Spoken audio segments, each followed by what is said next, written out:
एक मोठी बातमी समोर येते। पार्थ पवारांची पुण्यातील जमीन खरेदी आता वादात सापडली। 1800 कोटींची जमीन 3000 कोटींमध्ये खरेदी केल्याचा आरोप आहे। अजित पवारांच्या मुलावर जमीन घोटाळ्याचे आरोप पाहायला मिळतात। पार्थ पवारांवर आरोप असल्यामुळे खरं तर अजित पवारांनी यावर बोलणं टाळल्याचं चित्र पाहायला मिळते। पार्थ पवारांवरील आरोपांवर अजित पवारांचं मौन पाहायला मिळते। पत्रकार प्रश्न विचारण्याआधीच अजित पवार निघून गेले। पार्थ पवारांची पुण्यातील जमीन खरेदी वादात सापडल्याचं चित्र पाहायला मिळते। 1800 कोटींची जमीन 300 कोटींमध्ये खरेदी केल्याचा आरोप असून अजित पवारांनी मात्र मुलावर जमीन घोटाळ्याचे आरोप असताना यावर बोलणं टाळलेलं आहे। पार्थ पवारांवरील आरोपांवर अजित पवारांचं मौन पाहायला मिळते। पत्रकार प्रश्न विचारण्याआधीच अजित पवार तिथून निघून गेले।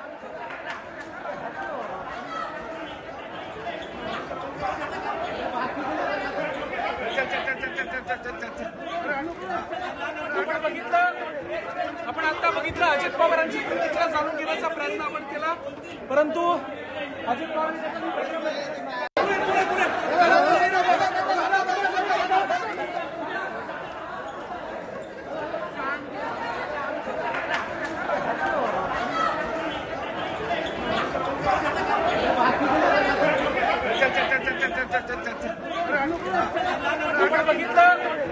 आपण आता बघितलं अजित पवारांची प्रतिक्रिया जाणून घेण्याचा प्रयत्न आपण केला, परंतु अजित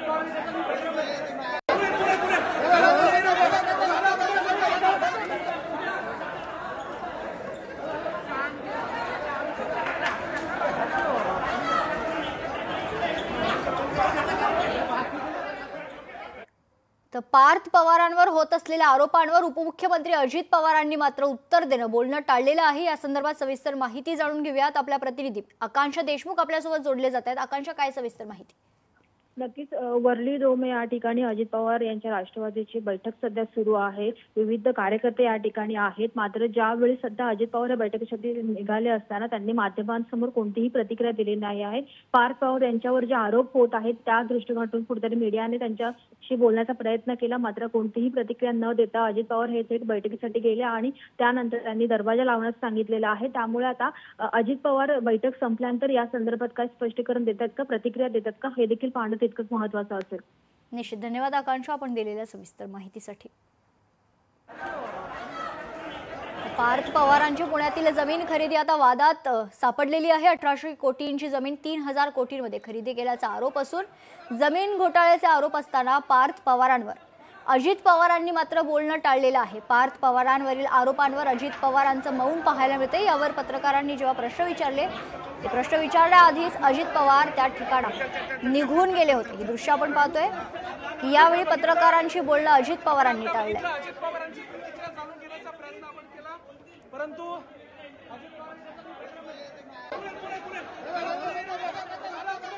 अजित पवारांच्या मुलावर जमीन घोटाळ्याचे गंभीर आरोप पाहायला मिळते। अशातच विरोधकांकडून आता टीकेचे बाण आपल्याला पाहायला मिळतात। यात पार्थ पवारांवर आरोप असताना अजित दादांनी मात्र उत्तर देणं टाळलेलं आहे। 1800 कोटींची जागा 300 कोटींमध्ये खरेदी केल्याचा आरोप आपल्याला पाहायला मिळतोय। पार्थ पवार जमीन प्रकरणात अजित पवारांनी बोलणं टाळलेलं आहे। यावेळी अजित पवार न बोलताच निघून गेले। पत्रकारांनी पार्थ पवारांवर झालेल्या आरोपांबाबत अजित पवारांना जेव्हा प्रश्न विचारले, प्रश्न विचारण्याआधीच अजित पवार न बोलताच निघून गेले।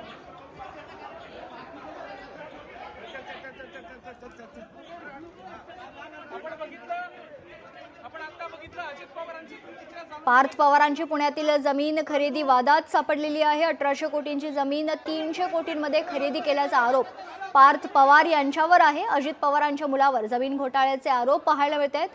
पार्थ पवारांवर आरोप असताना अजित पवारांनी मात्र बोलणं टाळलेलं आहे। अजित पवार काहीही न बोलता प्रश्न विचारण्याआधीच त्या ठिकाणाहून निघून गेले। पार्थ पवारांवरील आरोपांवर अजित पवारांचं मौन पाहायला मिळते। पत्रकार प्रश्न विचारण्याआधीच अजित पवार निघून गेल्याचं चित्र आपण पाहतोय।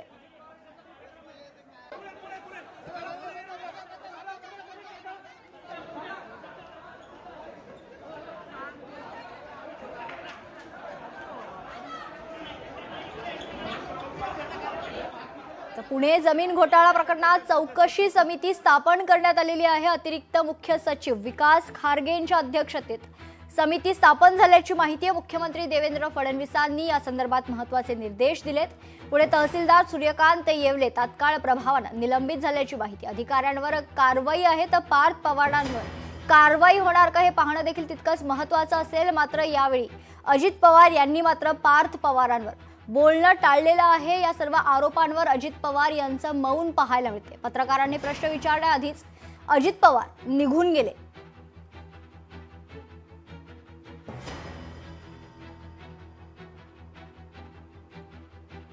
तर पुण्यातील महार वतन जमीन व्यवहार प्रकरणात अमेडिया कंपनी मुद्रांक शुल्क विभागाची नोटीस देखील आहे। 2% रक्कम भरण्यासाठी ही नोटीस बजावण्यात आली। स्टॅम्प ड्युटी म्हणजेच मुद्रांक शुल्कचे म्हणजेच 2% रक्कम भरण्यासाठी बजावण्यात आलेली आहे। यासोबतच 2% प्रमाणे 6 कोटी रुपये अमेडिया कंपनीने मुद्रांक शुल्क म्हणून भरावे यासाठी कंपनीला नोटीस देण्यात आली आहे। सविस्तर माहिती जाणून घेऊयात। आपले प्रतिनिधी चंद्रशेखर भांगे आपल्यासोबत जोडले जात आहेत। चंद्रशेखर, काय सविस्तर माहिती?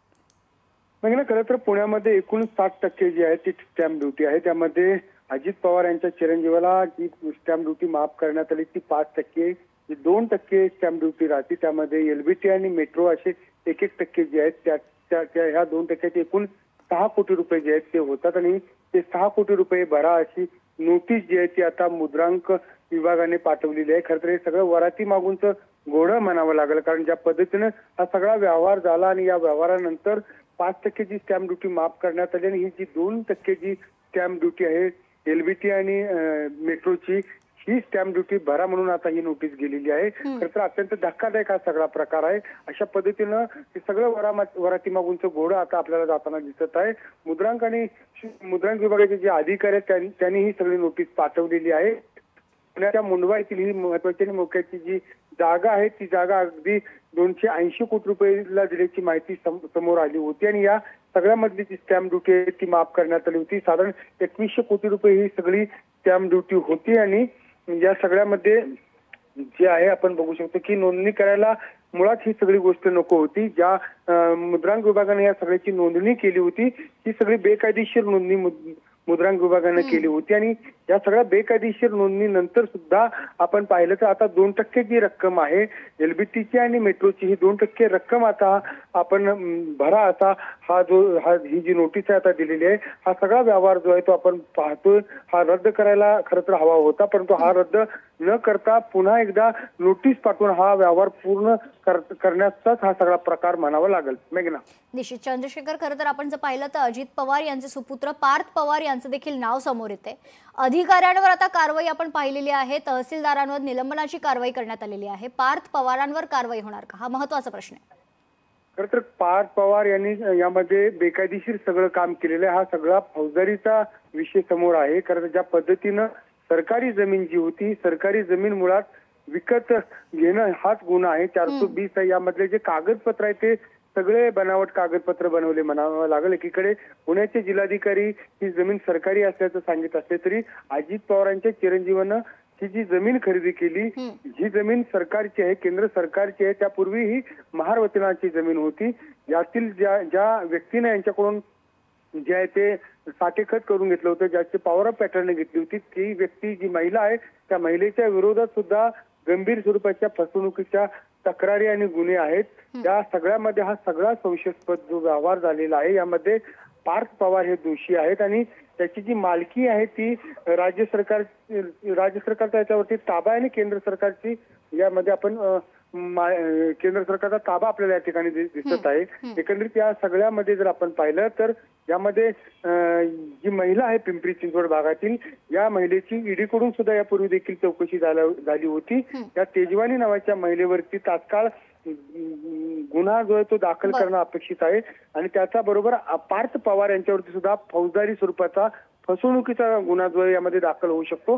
पार्थ पवार आणि या महारवतनाच्या या सगळ्या समाज बांधवाकडून ज्यांनी पॉवर ऑफ पॅटर्न देऊन घेतली ती तेजवानी या दोघांचा मुख्य यामध्ये रोल आहे। या दोघांनीच या पद्धतीने सगळी शासनाची सुद्धा फसवणूक केलेली आहे। कारण केंद्र सरकारची जागा विकत घेताच येत नाही आणि खरेदी विक्री कोणत्या नियमावरती केली, हा सगळ्यात मोठा या ठिकाणी जो प्रश्न समोर आलेला आहे. निश्चित. चंद्रशेखर, या संपूर्ण व्यवहारात जर आपण पाहिलं तर स्टॅम्प ड्युटी माफ करण्यात आलेली आहे. ही स्टॅम्प ड्युटी कोणी माफ केली आणि ज्यांनी कोणी माफ केलेली आहे त्यांच्यावर कारवाई होणार का? आपण आपल्या प्रेक्षकांना सविस्तर सांगूयात. नक्कीच, या जर आपण पाहिलं तर पुणे शहराला 7% जी आहे ती स्टॅम्प ड्युटी आहे आणि 7% जी 5% जी स्टॅम्प ड्युटी आहे ती पूर्णपणे माफ करण्यात आलेली आहे. आणि जी 2% मी मगाशी सांगितल्याप्रमाणे LBT आणि मेट्रोचे 1-1 रुपये अशी स्टॅम्प ड्युटी आपण कर म्हणून भरत असतो. ही 5% स्टॅम्प ड्युटी जी आहे ती माफ केली आहे. ती मुद्रांक विभागानं हवेली क्रमांक 10 हे जे बाणेर येथील कार्यालय आहे त्या कार्यालयातील अधिकाऱ्याने ही सगळी स्टॅम्प ड्युटी माफ केलेली आहे. बेकायदेशीररित्या ही सगळी स्टॅम्प ड्युटी माफ केलेली आहे आणि याच्यामध्ये जे दोषी आहेत त्यांच्यावरती कडक कारवाई करावं अशी मागणी सुद्धा पुणेकर नागरिक करताना दिसत आहे. बरोबर. चंद्रशेखर, आता विरोधक अनेक आरोप करतायत, अनेक मागण्या खरं तर विरोधक करतायत. व्यवहार रद्द करा अशी मागणी खडसेंनी केलेली आहे. तर दुसरीकडे अंबादास दानवे म्हणतायत की एकनाथ खडसे यांच्यावर कारवाई झाली आहे. त्याच पद्धतीनं कोरेगाव पार्क प्रकरणात देखील कारवाई होणार का, असा सवाल दानवेंनी विचारलेला आहे. चंद्रशेखर, नक्कीच ज्या पद्धतीनं राज्याचे उपमुख्यमंत्री हे अर्थमंत्री असतात, ज्यावेळेस त्यांनी शपथविधी घेताना राज्याच्या महसूलमध्ये वाढ करणं त्यांच्याकडे कर्तव्य आहे. राज्याच्या महसुलीमध्ये पैशाची वाढ करणं, त्यानंतर आर्थिक रक्कम जी आहे ती वाढ करणं अपेक्षित असतं. परंतु या सगळ्या कोणत्या पद्धतीचं राज्याच्या गोष्टीचं महसुलीचं नुकसान होणार नाही याची खबरदारी अजित पवार यांना घेणं अपेक्षित होतं. परंतु या सगळ्या प्रकारामध्ये अजित पवार सुद्धा दोषी आहेत. कारण अजित पवार यांचे जे चिरंजीव आहेत त्यांनी त्यांच्या पदाचा गैरवापर केल्याचं समोर येतं. त्या पद्धतीनं ते जे 2100 कोटी रुपये जे आहेत, 21 कोटीचे रुपये यातील जे कर आहे, जी स्टॅम्प ड्युटी आहे ती माफ केलेली आहे. ती 21 कोटी रुपये जी आहेत ती केंद्र सरकार, राज्य सरकार यांच्याकडे यांना खरं तर निधी यांना जाणं अपेक्षित होतं. परंतु 21 कोटी रुपये जी आहेत ती माफ केलेली आणि अजित पवार चंद्रशेखर अशा संपर्कात राहा, पुन्हा आपल्याकडे येईल.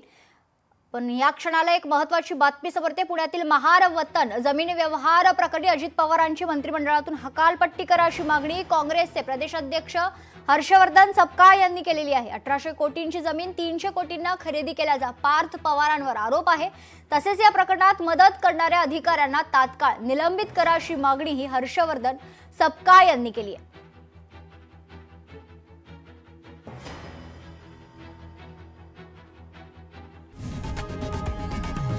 लोकशाही मराठी ऐका, पहा, जागरूक रहा.